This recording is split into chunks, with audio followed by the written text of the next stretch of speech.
Results season is fully upon us, and some would say earnings aren't driving this market. Are we going to find out? It's multiple expansion. Let's get to Jill Malandrino at the Nasdaq. Jill. Hey, good morning. In the stock market, S&P 500 index, it's up 17% to date in earnings season. We are in the thick of it, or certainly getting close. A flood of soft inflation data has equity investors excited about a sustained rally, further extending already stretched PE multiples. The results on the surface probably won't offer much to write home about, given consensus estimates imply a 7% year-over-year decline in S&P 500 earnings. Since multiples are driving returns, valuation and guidance matters. Given the focus on whether or not the economy is poised for a recession later this year, there will be an inordinate focus on how companies characterize the behavior of their primary customer base, particularly consumer staples and discretionary businesses. Well, let me ask you, because we've been talking about with Jay Woods just now about the broad-based rally, seeing more sectors participating. So what is the sector outlook, Jill?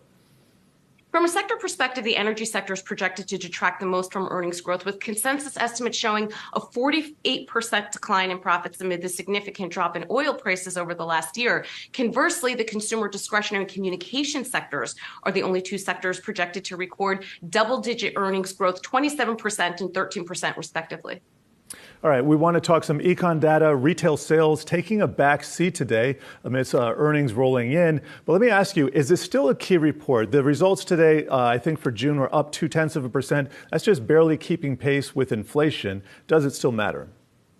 Of course, it still matters because the consumer really has been the bright spot in the economy. Recall that 70% of GDP is made up from consumer. Retail sales, to your point, they came in at 0.2%. That was versus consensus of a 0.5% increase. This can be interpreted in a couple of ways. It's probably good news if you want a steady slowdown in demand that can lead to lower inflation. At the same time, May was revised up. The control group, which strips out things like gas, autos, building materials, was strong, pointing to some continued momentum, but we're not seeing consumers spend like crazy across the board, at least according to the overall numbers. All right, we got to leave it there, but thank you as always, Jill Malandrino over at the Nasdaq.